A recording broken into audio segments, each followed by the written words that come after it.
Man, I just really wish we can get someone to watch our show.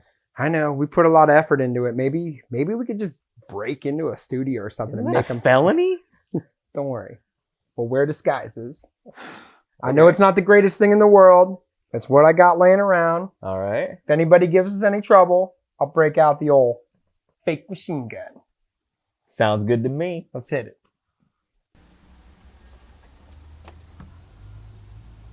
All right, get out of the way. Get out of the way. Let us in. All right, Carrie. What are you gonna say, Carrie? Like and subscribe, please. They're not subscribing to that, Carrie. Come on, like and subscribe! Or what? Or what? Or I'll shoot your heads off! You're gonna laugh at our skits! Yeah, because I'm a moron!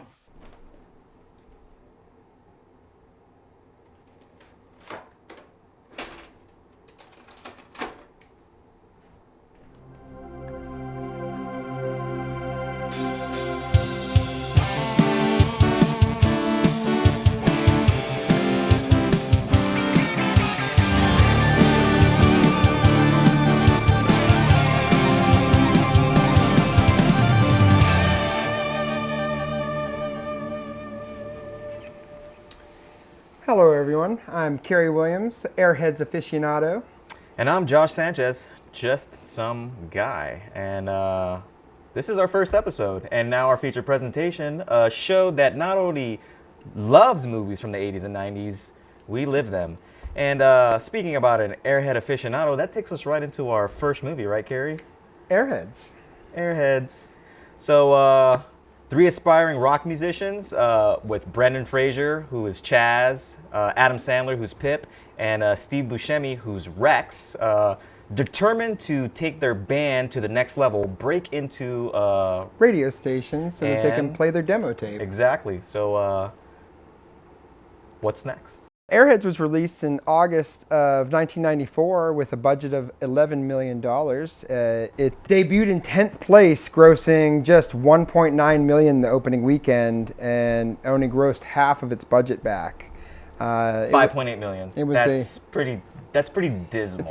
It was a commercial flop. Dismal. It was nobody was out there watching this movie. I remember. Like, don't get me wrong, I love the movie, but I remember when the movie came out, I was like, oh look, I love Adam Sandler, I love Brendan Fraser, I love Steve Buscemi. I'm not going to go to the movie theater to see this movie, but it's a great movie. You should definitely watch it. This was definitely one I think that had its heyday on rental and other formats once it was released on VHS and DVD. It just didn't quite hit the mark at the theater. The original soundtrack has quite a great list of artists. Released in July 19th, 1994. Length 49 minutes, 14 seconds-ish. 13 tracks featuring songwriters and bands such as the Lone Rangers, Brendan Fraser with White Zombie band members, Ramones, and Eddie Van Halen, Motorhead, and White Zombie, who actually make an appearance in the movie, along with Lemmy from Motorhead. It's fantastic. The KPPX radio station that was located at Fox Plaza in Los Angeles, interesting tidbit, was actually Nakatomi Plaza in Die Hard, which is amazing. Once they cleaned up Hans Gruber, they just decided they were going to start filming this there. Oh, poor Hans. We love him. We do.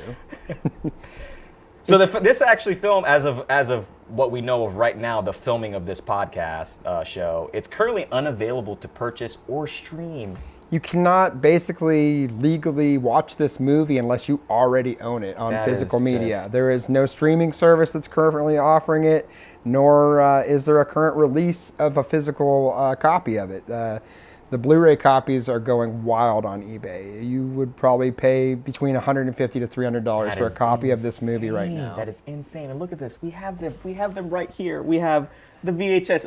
Like, just show them that VHS. What kind of VHS is that? This is a screener. So what's even cooler about this is not one that would have been for sale. It is a preview copy of the movie that they would have sent to demo it to like news organizations and whatnot. And of course we have reviewers. We've got the Blu-ray right here, messing up the set, and we have the DVD as well. And I will have a armed security walk me out, so nobody's grabbing this Blu-ray out of my hands because I don't want to pay to replace it. How much did you pay for that Blu-ray? I was a lucky boy, and somebody gifted it to me. Thank you, Adam. Because I was too cheap to buy it for myself, but I was always crying how I didn't have it. So he picked it up for me for Christmas because he's a nice guy. Insane. Now, did these backstage passes came in the Blu-ray, right? I don't know if they came with it. What was cool is it did come with one. When he ordered it, it came with this, and we actually have a guitar pick as well. But I had already purchased one of these backstage passes, so me and Josh both get to be handsome backstage fellows. Very handsome. But I also have a fake tattoo and an Airheads guitar pick that came along with the ride as well. Excellent. So interesting news about this movie, not news, but a little fact. Adam Sandler actually pushed for Brendan Fraser after seeing him in Encino Man. He even threatened to quit if he was not in the cast. That's crazy. Which is wild because, like, even though he was a known entity at the time, he wasn't so big that he could stall his career out necessarily. Oh my gosh, so yes. It just kind of shows he's a good dude and went to bat for somebody else, even when it could have harmed his own career. Exactly. And this is the first film with Adam Sandler and Steve Buscemi. So another and interesting. as you'll know, they've teamed up many times since then because Adam's kind of loyal to his friends and likes to pull them into his other productions. Yep. Adam Sandler, Steve Buscemi, Chris Farley all appeared in Billy Madison, 1995, a year later, and then Michael McKean, who played Milo, played a rocker in This is Spinal Tap, which everybody knows. Like, we're going to try to take this to 11 just like they do in This is Spinal Tap. Yep. All right. So Brendan Fraser, that you would know from other productions such as Encino Man, which that really caught a lot of people's attention. You know, that's where he made to a lot of these other things. But you may also know him from School Ties, With Honors. Bedazzled's one of my personal favorites as well. The Mummy, Blast from the Past, another great one. It's one that's forgotten, but it's great. Yes, great. And then Steve Buscemi's up, who plays Rex. He was also in Reservoir Dogs. He was in Billy Madison. Desperado. Which, amazing. Amazing. Fargo. Escape from L.A. His character's ridiculous. Oh my gosh. Con Air. I love him in Con Air. The Big Lebowski. The Wedding Singer. Armageddon. Monsters, Inc. He's got a pretty eclectic mix of jobs that he has taken. For sure, I mean, for sure. he's just out there having fun. Look at that face.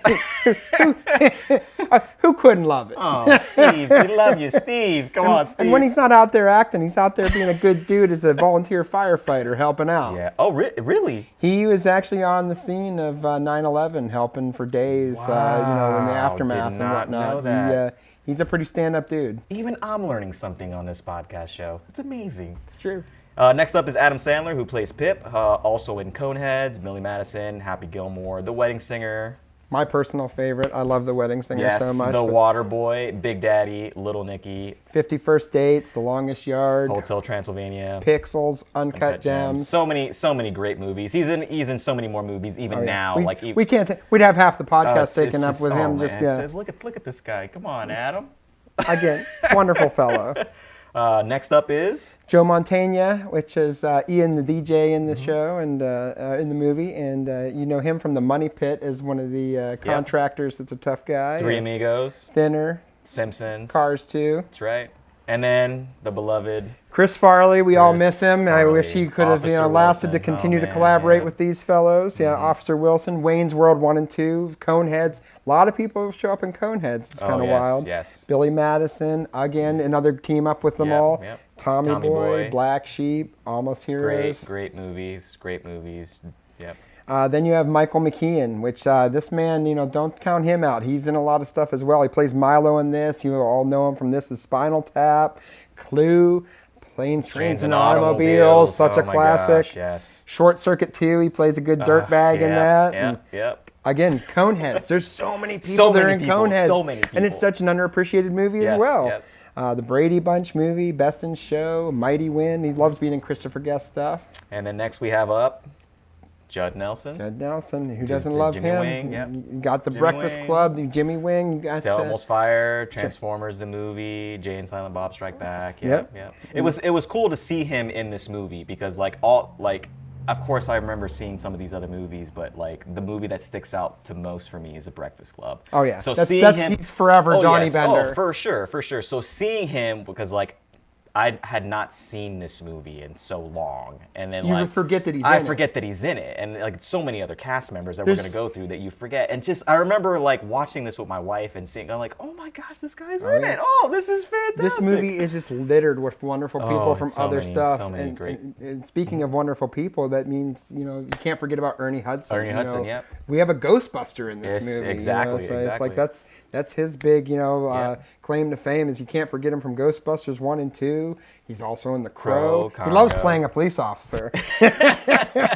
He's got a nice police officer look to him. He's a serious fellow. He's a guy of authority, The Substitute, Oz. Oz is quite a departure from the other ones. Yes. The newer Ghostbuster movies. And then next up we have Michael Richards, who doesn't know who Michael Richards is?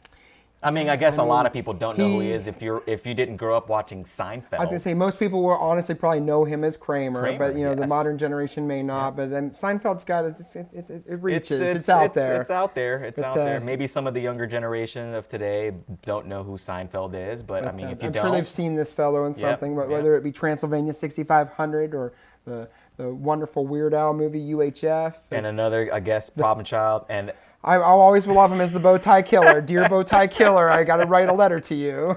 and of course, again, Coneheads. Oh my gosh, Coneheads! Like another Coneheads movie. Curb Your Enthusiasm, and again, he's been in Seinfeld for I don't know.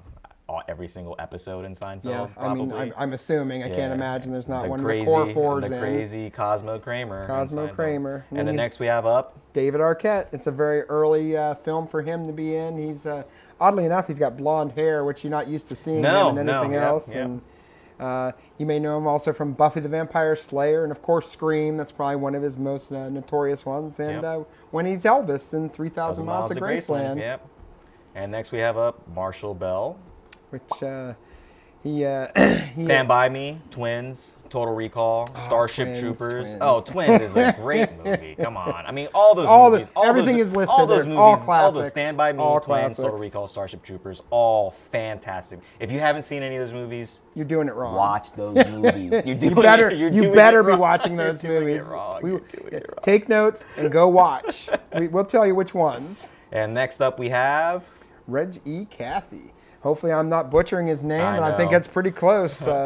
Plays Marcus, and he plays Marcus in this movie in Airheads. He's also in Loose Cannons with Dan Aykroyd and Gene Hackman. You have him from What What About Bob? Oh my gosh, it's a great movie. Such a great movie. He's got a great variety, and then we have some sci-fi stuff he did, including Tank Girl and Fantastic Four. So he gets around some different productions. Definitely gets around. And I think we had some cameos in there next. Oh, there's definitely cameos. So not enough actors. We got to have some cameos. We had Lemmy from Motorhead.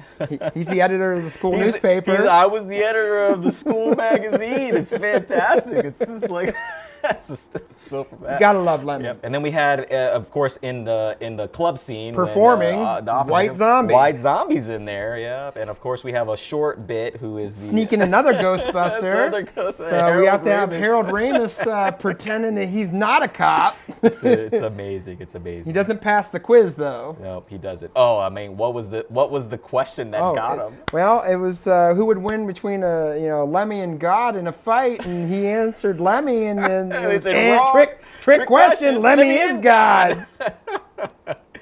Oh man, so let's just talk about what this movie meant to us. I guess like growing up, and I mean, well, first off, we need to talk about what was the catalyst that started this particular show / podcast. And the catalyst was Airheads. And we, as we touched on before, this movie, as of right now, the filming of this podcast, is not available anywhere unless you're going on eBay and buying like a secondhand Blu-ray or a DVD. You can get it more affordably on DVD and VHS. On DVD and VHS. Blu-ray's this is not available new anywhere. You can't find it streaming, and this is the reason why. I started collecting physical movies again.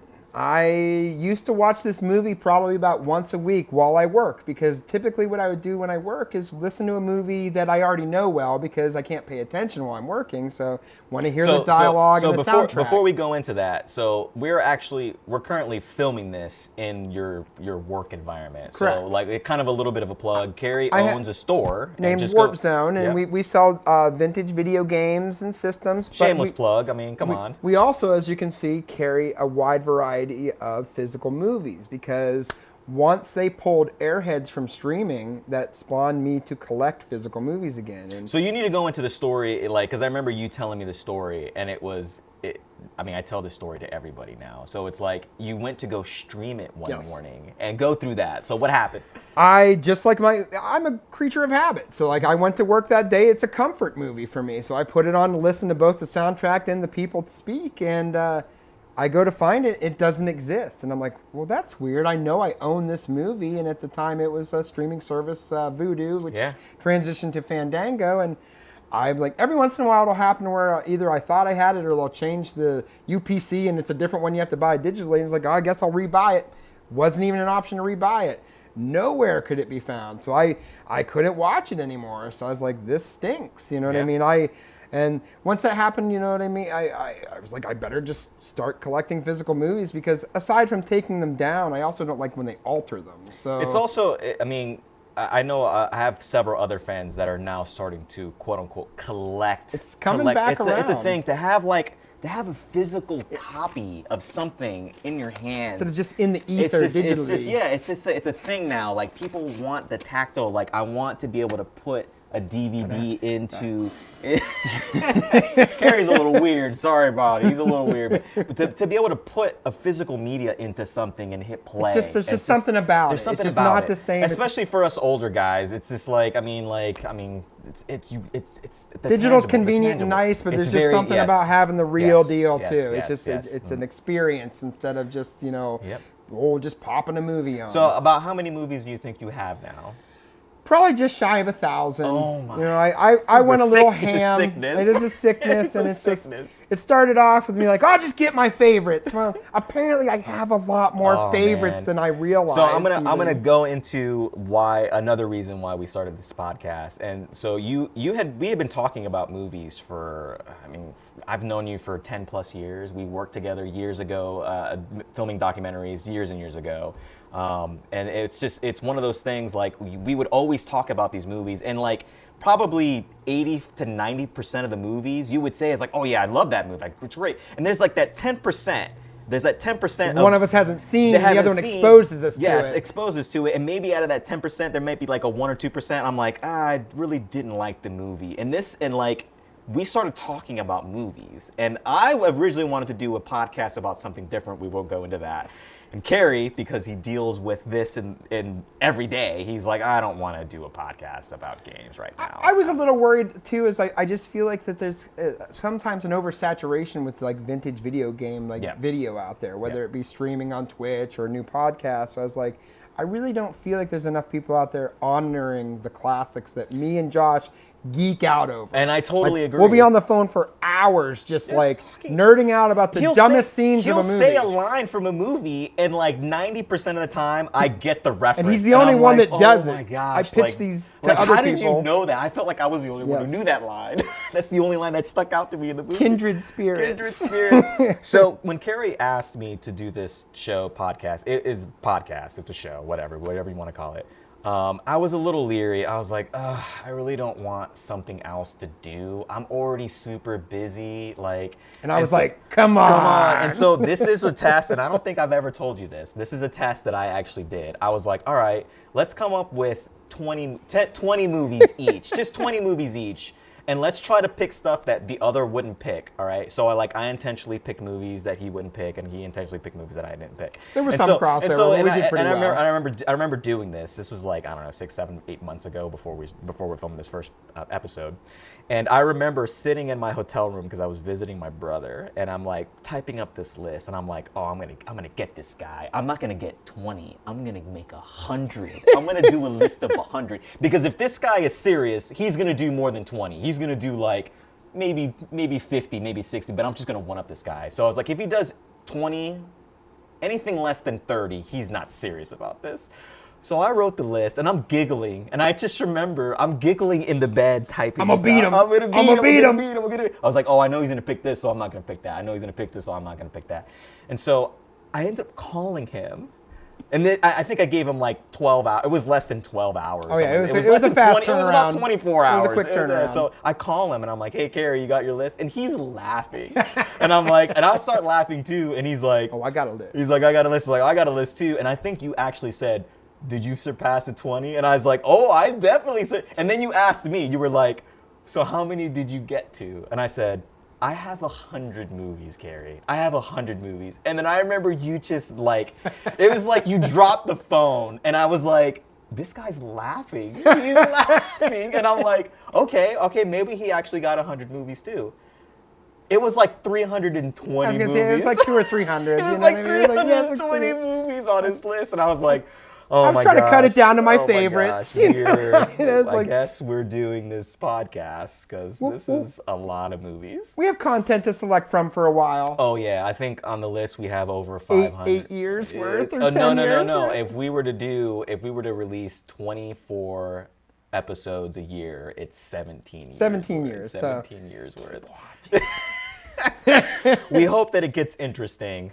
We just hope that it gets interesting. We're going to give it the old college try here. We're trying to bring it for you guys, and we want to make it fun because we love these movies, and we want to either share with you stuff that you already love or expose you to new stuff that you will grow to love because you didn't even know it existed. Exactly. So let's, before we go into our favorite characters and whatnot, let's actually go to the press kit because this is something we want to make sure that those of you who are watching not are just looking at us talking about movies because like that's kind of boring. We tried to bring a little bit of history that we could for these movies. Yes. We don't, on our production budget that we have, we Yes. don't have like real stage used movie props or anything, but we have some stuff that's, pretty cool from the era as well, including the press kits for each movie. So that's something we're going to do in every episode. We are going to have the press kits from the movie. At least we're going to try to have as long as we can obtain them. We are struggling sometimes to find them. Exactly. On some of these, we're having a hard time finding them. But we do actually have the press kit for Airheads. So if Carrie wants to take that press kit over to the rotator, and we can take that.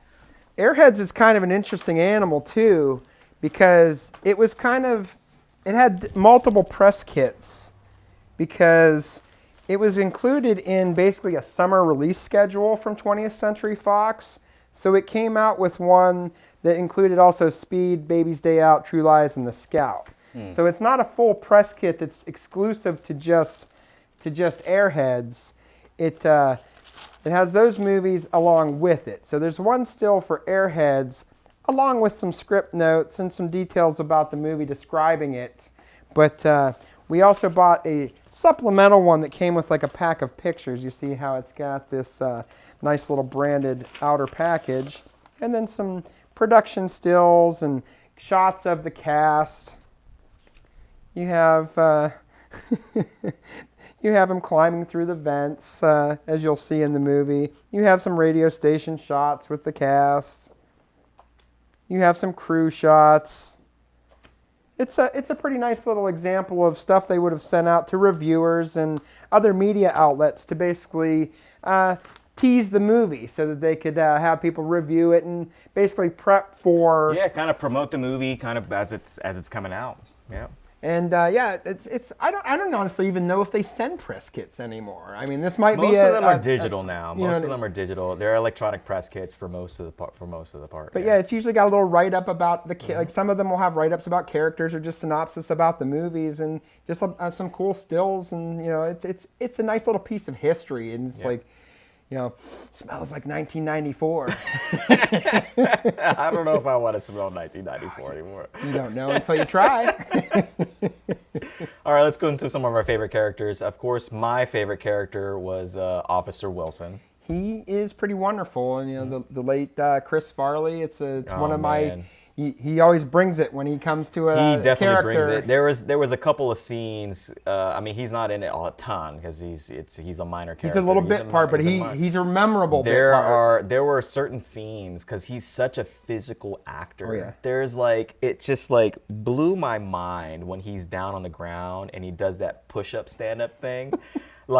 For how large a man he is, he is a very like. I'm not like in the greatest shape, but I saw him do that, and then I tried to do that, and I almost He's hurt a strong fellow. I mean, you see him cartwheeling in other productions. That kind of hurt. Like, how did he do that? And we always joke with each other is because I've had a Chris Farley moment myself where I've fallen through a bookshelf at a different production that me and Josh were on. And once upon a time, we were documentary film workers, and we were filming in a classroom. Middle schoolers are so mean. And Carrie Williams sat on a rickety bookshelf, and it broke. I went through every shelf like I was karate kidding that thing, man. I think there was like 5 straight minutes of middle school children laughing. Just laughing, yes. It was. And then we had to go back there and film again, and they remembered. That's all they remembered. That's all they're like, it's the man who broke the shelf. He's got headphones on, hearing all the chatter, so he hears everything they say, and I'm glad I couldn't hear it. Oh, it was terrible. Yeah, so I'm Officer Wilson. You're Pip. Pip. You can't help but love Adam Sandler's goofy, sweet little character because the other guys are the tough rockers, and Pip's kind of like the little goofball that their little sidekick almost. You know, he's definitely not the leader of the group, but he's the comic relief rock star, we'll say. Exactly, and it's interesting because our favorite characters aren't necessarily our favorite actors. Correct. And this is something that we've like hemmed and hawed about for a long time. It's like, man, I really like this character, but like my favorite actor in the movie is this other person. Not to diminish what they did in the movie. Like I picked the character that Adam Sandler played as my favorite character, but Josh picked Adam Sandler himself as his favorite actor. They're all great actors. I love them all, and I was like, oh my gosh, this is so hard. It's hard to narrow it down to one. I love Brendan Fraser. I love him in all the stuff he does. I love Steve Buscemi because he's such an eclectic actor with so many different kinds of roles. But Adam Sandler for me was the one who made it the movie for me. And Steve Buscemi is who I chose because I love his portrayal of the character Rex. He is just angry. He yells at Pip. He's like, you got to be tougher with these guys. The scene where he's berating Pip for not being a tough guy, it's my favorite scene in the movie, probably. It's fantastic. It's fantastic. And we have a little bit of a kind of like I guess you can call it a prop. A prop that we kind of made ourselves that we want to kind of like share with you. For every episode that we do, we want to create something like a recreation of what was in the show. And just make available to people if they want it. If they want it. And this is something because this is a kind of a throwback thing for us, 80s and 90s movies. And they came and did a tape that they wanted to do the demo tape. And we're doing a podcast. What better way to do this than to like have some kind of get all this out of the way. Oh man, I left a mess. But you know, an actual tape with our first episode on it, and now our feature presentation, first episode tape. Not sure who would actually want this tape, but I would want it. I know you would want it, Carrie. I tried my hardest when I started collecting physical movies again. I said, okay, but I'm just going to get like the newest version of it. And then the next thing you know, I got like every representation, including the VHS copy of some of the movies that I enjoy. Just can't help myself. It's like they're pretty, and they're so pretty. I want to hold on to it like my little precious. So now we should probably have a little bit of a word from one of our sponsors. We'll go ahead and cut to them. Are you tired of your boss talking down to you? Does your wife and friends show you little to no respect? People cut you off in traffic like you're some sort of chump? Maybe you need to try Fake Machine Gun. With Fake Machine Gun, people think twice about giving you a hard time. You will win the argument every time with Fake Machine Gun. That guy got back into his car real quick with his fake machine gun. Fake Machine Gun, because earning their respect takes too long. Well, boy, Josh, that sure was something, wasn't it? Yes. We have some unique sponsors for this. It was something. That's quite a product. Maybe it'd come in handy for us as well. Yeah, get a little respect. sometimes you can't need to waste the time earning it. You just got to get it right away. That's right. That's what you got to do. Well, thank you so much for watching this first episode of And Now, our feature presentation. We hope that you enjoy it as much as we do creating and reliving these 80s and 90s experiences. For now, I guess it's see you later. We hope to see you next time, and have a good one. Bye.